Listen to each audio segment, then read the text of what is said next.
When I was 19, I quit my full-time job to run my own business full-time. This is obviously not a very typical decision for a 19-year-old to make, especially considering I'm not the sort of person who likes to take on a lot of risk. And now 12 months later, I am still running this business and it's going strong. So let's talk a little bit about what I learned, what I wish I knew earlier, and how I did it. So for some background, I started my first business when I was 16 and it was a crochet business, and I grew the YouTube channel, I grew the Instagram account, and it honestly went a lot better than I thought it was going to go. I sort of started it as like a fun little Instagram page, and then once I realized I could make money off it, I was like, that sounds pretty good because I don't really want to work a part-time job while I'm in university. So I tried to grow it as much as I could, and then when I graduated university at 19 with a bachelor's of film and television, I obviously thought, well, I want to go into the film industry, I want to work in the film industry. Like, my crochet business is great and it's like almost equivalent to a full-time income, but that's not really like my overall dream. Plus a couple of other things. A crochet business is not a very scalable business. You sort of reach a limit at some point of the income that you can make. And I was also dealing with some health issues that meant that I actually had to stop crocheting completely, and I ended up losing most of my income because I had so many shoulder issues and obviously like an underlying chronic illness that I didn't know about that was causing these issues. So I needed something new, and the crochet business wasn't going to cut it anymore.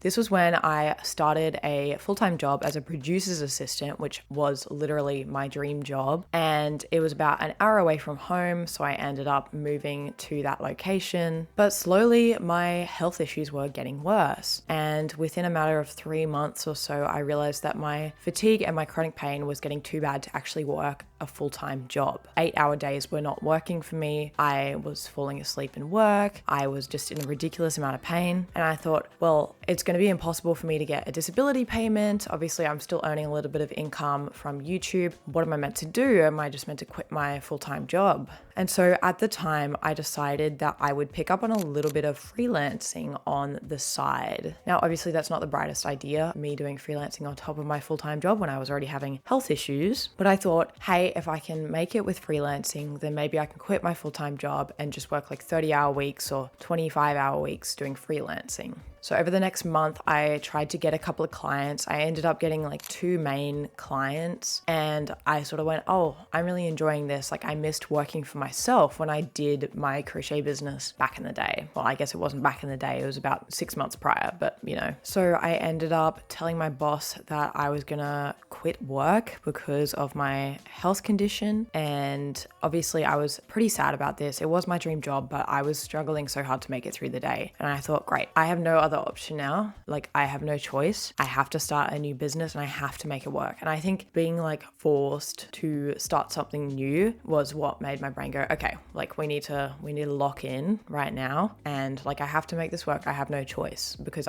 my body can't handle 40-hour weeks. And sure, I could have like gone down to part-time, but I don't really like to half-ass things. I didn't want to live a life where I just worked part-time and had to live with my parents for the next 20 years because I couldn't afford the Australian cost of living. So I quit my job, and literally the week after, I went down to Sydney to shoot for my first freelance client. Now, I had found freelancing clients on Upwork. I'd tried Fiverr, but it wasn't very, it didn't really work for me. And then also just through connections that I knew. So literally anyone I knew, I was like, if you know anyone who needs social media help, I can do that because I had proof of growing my crochet business. I could specialize in that area. A lot of people who sort of go into social media marketing, they might not have any actual experience creating their own account and growing their own account. And I think what appealed to most of my clients was that even though I was sort of just starting out my business, I had this proof that I had grown my own accounts to quite a large level. Maybe I could do it with theirs. So luckily people sort of trusted me. I spent the first like 4 months of business just sort of like building it up from freelancing. I hired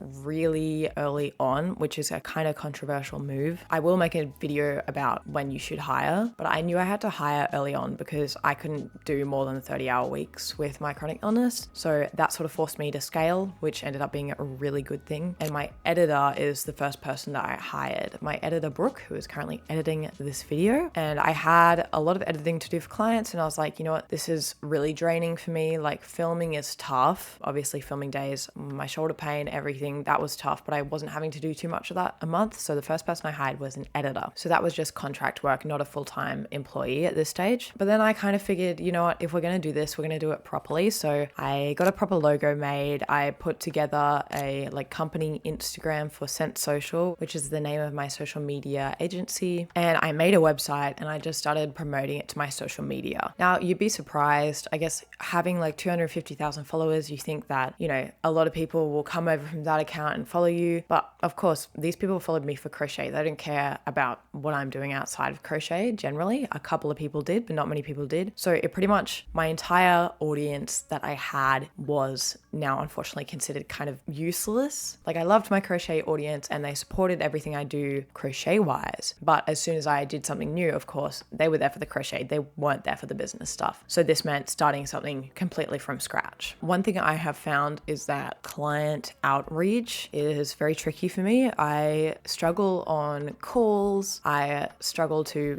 walk into places and talk to them and be like, do you need social media help? I'm not a salesperson. I'm not a very good salesperson. On calls, I would just tell the truth rather than, I guess, selling my service. But that ended up working to some extent, clearly, because we ended up getting quite a few more clients. And I started working specifically with businesses who have over 5 employees, for example. So that way they could afford a monthly package. The other thing was I'm really glad that I put together a monthly package for social media earlier on, because doing project by project work means inconsistent revenue, and it means that it's really difficult to keep someone who you've hired on if you don't know what's going to happen the next month. So pretty much most of my clients are on a monthly package now. Now, obviously a couple of things that really helped was that I moved back home with my parents, so I didn't have to worry about rent at the time or anything like that. I was earning enough where I would have been fine if I did have to pay rent, but I didn't have to worry about it, which was huge for me. I sort of made sure before I quit my job that I had, at least 3 clients that were gonna stick around for a couple of months, and then I would just put my all into growing the business. Now, if you are around my age or, you're in your 20s, it can seem really scary to do something like quitting your job,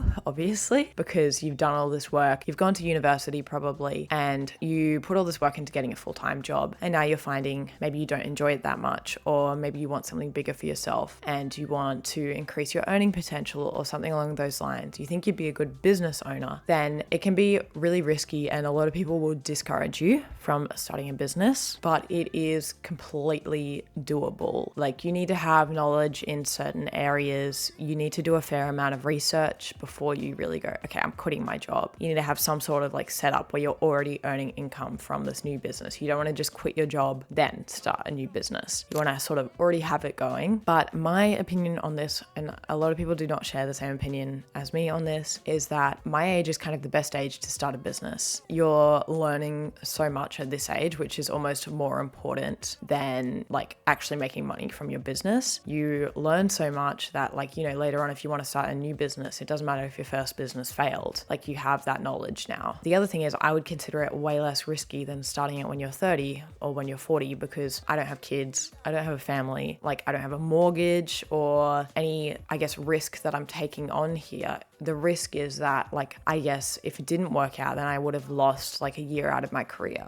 I maybe would have got that promotion if I stayed on at that workplace a couple of months ago, if I stayed on for the full year, and I would have missed out on that. But by the time a year has passed, and it's been about a year since I started doing freelancing and then turned it into a business, you can sort of tell, okay, is this working out? Is this not working out? It's been 12 months. And hey, you can always go back and you can restart your full-time job if you want, or you can work a part-time job and then do your business on the side as a side hustle. But I think that quitting my full-time job at 19 was the best decision that I probably could have made for myself and for my health as well. It's not just about earning potential and obviously my chronic illness. It's a more of a lifestyle business. I can go out and hang out with my friends who also have sort of different jobs, different schedules. I can go swimming at 10 a.m. in the morning when I was so used to having that set 9 to 5 schedule. I can do what I like when I like, obviously, except for when I have client shoots, but I also choose sort of when that's going on. It comes comes with a level of freedom that you just cannot get when you're working a 9 to 5.